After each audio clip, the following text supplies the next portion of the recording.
from the footballgameplan.com, where football makes sense. I'm Emery Hunt, the czar of the playbook, bring you our college football game of the week preview between the Utah State Aggies and the USC Trojans. Now let's take a look at some keys to victory for both teams, starting with the Aggies. For the Aggies in this game, you look at their offense. The last couple of weeks, they've looked like the offense of last year. They're high-flying and explosive. Now, to knock off any team of the caliber of USC, execution is key. And that's what any football game that has to happen in any football game. But execution this week is key. They can't have any missteps in that department. And defensively, the inside linebackers must be ready to stop the inside and outside zone.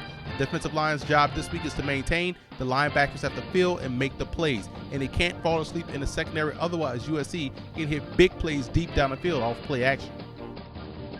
Now let's move over to USC in this ball game. And quarterback Cody Kessler looks like the guy based off last week for the Trojans. Very good performance. So that should allow Lane Kiffin to put together a very nice game plan this week versus Utah State. And they're also going to have to work those tailbacks in the passing game. So keep an eye on Trey Madden catching the football out of the backfield. I think he can have some success. Now, I love the potential coming off the edge at USC. But when you look at the defensive line of Uko and Woods and Williams, they're going to be key in this ballgame. They're going to have to maintain that line of scrimmage and keep contained, because we know Chucky Keaton can't get outside the pocket. X factor for the Aggies in this ball game will be Chucky Keaton's mobility. USC can play the perfect defense, but you can't account for the quarterback that can break contain. I think that's how they're going to have to create plays outside the pocket, utilizing his legs on the move in the passing game, as well as some design run plays to get him in space. I think that's how they can have some success this week versus the Trojans. The X factor for the Trojans will be true freshman strong safety Sua Cravens. What I like most about Cravens is a guy that can drop back in coverage and make plays in the passing game, but he also can be a factor in the run defense department. And with the way Utah State runs the football, they're going to need him a lot early and often in this ball game.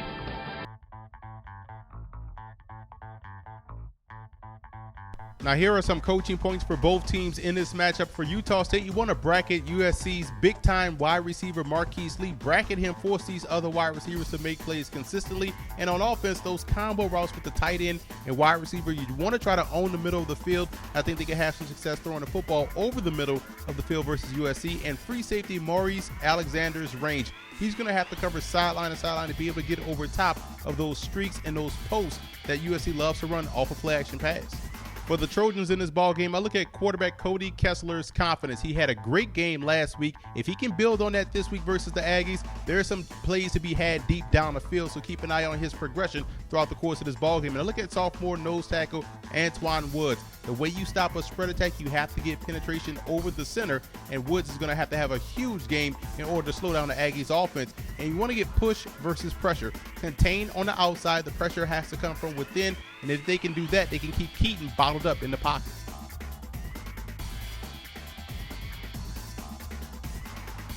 Now, here are some 2014 draft prospects you want to keep an eye on in this ball game, and there are two new prospects added to the list for Utah State. You look at wide receiver Travis Van Leeuwen, 6'3", 195, is having a very productive season, and free safety Maurice Alexander, 6'2", 212, tremendous range from sideline to sideline.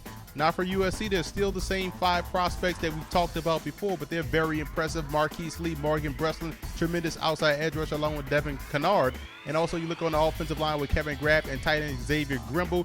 Very good prospects on the Trojan side. Should be a great ball game between two outstanding programs.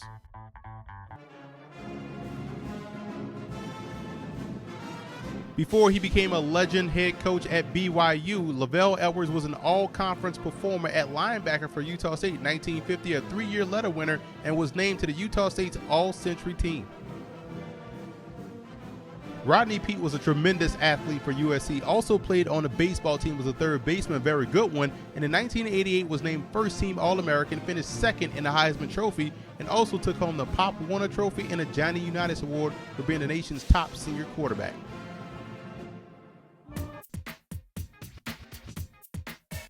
I like Utah State in this ballgame, pulling the upset, going on the road and knocking off USC. Very good offensive football team. Their offensive line is stout. They have a dynamic player at quarterback, and defensively there's a lot of speed and athleticism to shut down what USC wants to do offensively.